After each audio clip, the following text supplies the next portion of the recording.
आशा करता हूँ आप लोग बहुत अच्छे होंगे। मेरा नाम है सुशील कुमार। लर्न 24/7 में आपका बहुत बहुत स्वागत है।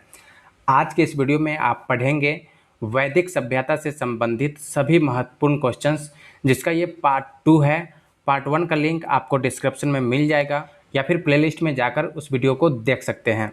और वन लाइनर जीके क्वेश्चंस के सीरीज में जितने भी क्वेश्चंस हैं, ये सभी क्वेश्चंस सिलेक्टिव हैं, या तो ये सभी क्वेश्चंस किसी न किसी एग्जाम्स में रिपीट किया जाता है या फिर पूछे जाने की संभावना है।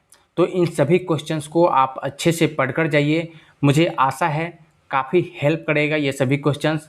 तो चलिए आगे बढ़ते हैं। लेकिन आगे बढ़ने से पहले आपसे रिक्वेस्ट है कि यदि अभी तक आपने हमारे चैनल को सब्सक्राइब नहीं किया है तो प्लीज़ सब्सक्राइब कर लीजिए, ताकि आने वाले सभी वीडियोज़ का नोटिफिकेशन आपको टाइम पर मिलता रहेगा। तो चलिए स्टार्ट करते हैं आज का टॉपिक। आज का पहला क्वेश्चन है, किस वेद में जादुई माया और वशीकरण का वर्णन है? जादुई माया और वशीकरण का वर्णन अथर्ववेद में है। ठीक है, तो आंसर क्या हो जाएगा? अथर्ववेद। किस ग्रंथ को सतसहस्त्री संहिता के नाम से भी जाना जाता है? वो कौन सा ग्रंथ है? महाभारत। ऋग्वेद में कितने सूक्त हैं? ठीक है, ऋग्वेद में 1028 सूक्त हैं। ठीक है, और मंडल कितने हैं? 10। ठीक है, 10 मंडल हैं और 10,462 ऋचाएँ हैं। ठीक है, याद रखिएगा, ऋग्वेद में 10 मंडल, 1028 सूक्त और 10,462 ऋचाएँ हैं। ठीक है, मनुस्मृति मुख्यतः किससे संबंधित है? मनुस्मृति जो है समाज व्यवस्था से संबंधित है। ठीक है, समाज व्यवस्था से। प्राचीनतम व्याकरण अष्टाध्यायी के रचनाकार कौन हैं? ठीक है, अष्टाध्यायी के रचनाकार कौन है? पाणिनि। ऋग्वैदिक आर्यों का मुख्य व्यवसाय क्या था? जो ऋग्वैदिक आर्य थे उनका व्यवसाय पशुपालन एवं कृषि था। आर्यों की भाषा कौन सी थी? आर्यों की भाषा कौन सी थी? संस्कृत थी। अगला प्रश्न है, आर्यों की पेय पदार्थ क्या थी? आर्यों की पेय पदार्थ जो थी वह थी सोमरस, और ये सोमरस जो है वनस्पति से बनाया जाता था। वेदांगों की संख्या कितनी है? वेदांगों की संख्या कितनी है? 6 हैं। ठीक है, आर्यों के प्रिय देवता कौन थे? आर्यों के जो प्रिय देवता थे वह थे इंद्र। ठीक है, और यदि आपसे पूछा जाए ऋग्वैदिक काल में वर्षा का देवता किसे माना जाता था? किसे माना जाता था? देवता इंद्र को। ठीक है, आर्यों का प्रिय पशु कौन था? आर्यों का जो प्रिय पशु था वह था घोड़ा। ठीक है, और यदि पूछा जाए कि आर्यों का प्रिय देवता कौन थे? ठीक है, तो आर्यों का जो प्रिय देवता थे वह थे इंद्र। गायत्री मंत्र का उल्लेख ऋग्वेद के किस मंडल में किया गया है? ठीक है, गायत्री मंत्र का उल्लेख जो है ऋग्वेद के 3रे मंडल में किया गया है। कौन से मंडल में? 3रे मंडल में। आर्यों का समाज कैसा था? आर्यों का समाज जो है पितृ प्रधान था, और आर्य समाज की सबसे छोटी इकाई जो थी वह थी परिवार या कुल।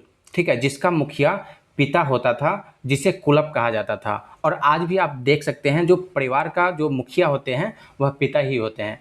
ठीक है, नेक्स्ट क्वेश्चन है, ऋग्वैदिक काल में आजीवन अविवाहित रहने वाली महिला को क्या कहा जाता था? क्या कहा जाता था? अमाजू। ऋग्वेद में सर्वाधिक बार किस नदी को वर्णित किया गया है? ठीक है, ऋग्वेद में जो है सिंधु नदी को सर्वाधिक जो है वर्णन किया गया है। ठीक है, सिंधु नदी को। अगला प्रश्न है, ऋग्वेद के संकलनकर्ता कौन थे? ऋग्वेद के संकलनकर्ता कौन थे? कृष्णद्वैपायन वेदव्यास। ठीक है, अगला प्रश्न है, ऋग्वेद ऋचाओं को पढ़ने वाले ऋषि को क्या कहा जाता था? ऋग्वेद ऋचाओं को पढ़ने वाले ऋषि को क्या कहा जाता था? होत्री। उपनिषद काल के राजा अशुभपति कहाँ के शासक थे? अशुभपति जो हैं वह केकय के शासक थे। किस काल में अछूत की अवधारणा स्पष्ट रूप से उदित हुई? किस काल में? धर्मशास्त्र के काल में। ठीक है, धर्मशास्त्र के काल में अछूत की जो अवधारणा थी स्पष्ट रूप से उदित हो गई थी। ठीक है, नेक्स्ट क्वेश्चन है, किस देवता के लिए ऋग्वेद में पुरंदर शब्द का उपयोग किया गया था? ठीक है, इंद्र के लिए। ऋग्वेद में जो है इंद्र के लिए पुरंदर शब्द का प्रयोग किया गया था। ठीक है, तो आपका आंसर क्या हो जाएगा? देवता इंद्र के लिए। अगला प्रश्न है, भारतीय परमाणुवाद का जनक किसे कहा जाता है? भारतीय परमाणुवाद का जनक किसे कहा जाता है? महर्षि कणाद को। पूर्व वैदिक आर्यों का धर्म मुख्यतः क्या था? जो पूर्व वैदिक आर्य थे उनका जो धर्म था वह था प्रकृति पूजा एवं यज्ञ। अगला प्रश्न है, ब्राह्मण ग्रंथ किससे संबंधित हैं? ब्राह्मण ग्रंथ जो हैं कर्मकांड से संबंधित हैं। ठीक है, कर्मकांड से। पंचविंश ब्राह्मण किस वेद से संबंधित है? पंचविंश ब्राह्मण जो है सामवेद से संबंधित है। ठीक है, सामवेद से। गोपथ ब्राह्मण किस वेद से संबंधित है? जो गोपथ ब्राह्मण है वह अथर्ववेद से संबंधित है। सामवेद के मंत्रों का उच्चारण करने वाले ऋषि को क्या कहा गया? सामवेद के मंत्रों को उच्चारण करने वाले ऋषि को उद्गाता कहा गया है। ठीक है, क्या कहा गया है? उद्गाता। ऋग्वेद में गंगा शब्द का उल्लेख कितने बार किए गए हैं? ऋग्वेद में जो है गंगा शब्द का उपयोग जो है एक बार और यमुना शब्द का जो है उपयोग 3 बार किया गया है। ठीक है, तो याद रखिएगा, गंगा शब्द का 1 बार और यमुना शब्द का 3 बार। यजुर्वेद के मंत्रों को उच्चारण करने वाले ऋषि को क्या कहा जाता है? क्या कहा जाता है? अध्वर्यु। ठीक है, अध्वर्यु। ऋग्वेद में यमुना शब्द का उल्लेख कितने बार किए गए हैं? ऋग्वेद में जो है यमुना शब्द का उल्लेख कितने बार किए गए हैं? 3 बार। और गंगा शब्द का उल्लेख कितने बार किया गया है?